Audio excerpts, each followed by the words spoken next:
Joining me now, we have Tracy Miller. She's the colorful cook. We're in her kitchen learning about how to make a little corned beef and cabbage, a really cool sandwich in honor of St. Patty's Day. It's the classic Reuben. It's so easy and anyone can make it, so I thought I'd highlight that today because it does have cabbage in it. It's sauerkraut, so you can buy sauerkraut right in a jar at the grocery store, and I'll tell you how you have to work it in a little bit. But of course, my prereq when I'm cooking things is it has to have a fruit or a veggie. Yes. So we've got cabbage, but we also have corned beef.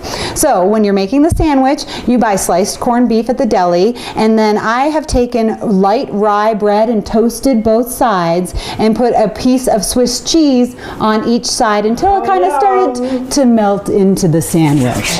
Okay? And then you want to make sure that your meat is spread evenly all over the sandwich. If you are making a sandwich, any sandwich that you're making, every bite better taste good. Okay. So this is how I fold up my corned beef because it's sliced nice and thin like this, and you can also do this with turkey. So you just fold it up like that and then kind of arrange it. It's like Tetris. So, you know, the big piece goes there, the little one goes here. This is a good one to have your kids help you with too, for being nice and even and how you can get a sandwich with full coverage. And corned beef, what exactly is that? So corned beef is a beef brisket that's been brined for a month or so, a long, long time. And it's a salt brine with different pickling spices in it. So it's really tender and very delicious. Okay, moving on to our veggie cabbage. So good for you, a detoxifier for your body. With sauerkraut, it's got kind of that sour taste with it because it's got a lot of vinegar in it. So it does have a lot of juice in it, and you have to get rid of that juice because you don't want a soggy sandwich. No, you don't want the soggy sandwich. And you actually put this, you heated it up too. Yes, so what you're going to do is strain it and then squeeze it out because there's a lot of liquid in it,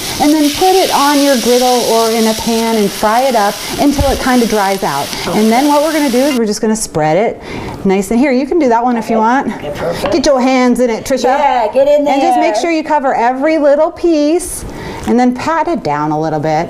And then the last thing that we are going to do is we're going to add something nice and creamy and rich in color, and this is Thousand Island dressing, Russian dressing. So you can just buy it in the grocery store, and then you just make sure you cover every little spot, rub it in a little bit. There we go. That'll just add to the tangy flavor. It's going to make it taste so good. And you can, of course, make this at home, and you can make the sauerkraut at home if you wanted to as well, but buying it at the grocery store makes it easy and doable. There you have a nice sandwich. Look, it's kind of like leaking out on the side. You need your napkin, you need a beer with it, and then you can celebrate St. Patty's Day maybe a little in Guinness style. to go with that. There you go. Perfect. Well, if you want to learn about this recipe and many more, go to Tracy's website, colorfulcooking.com.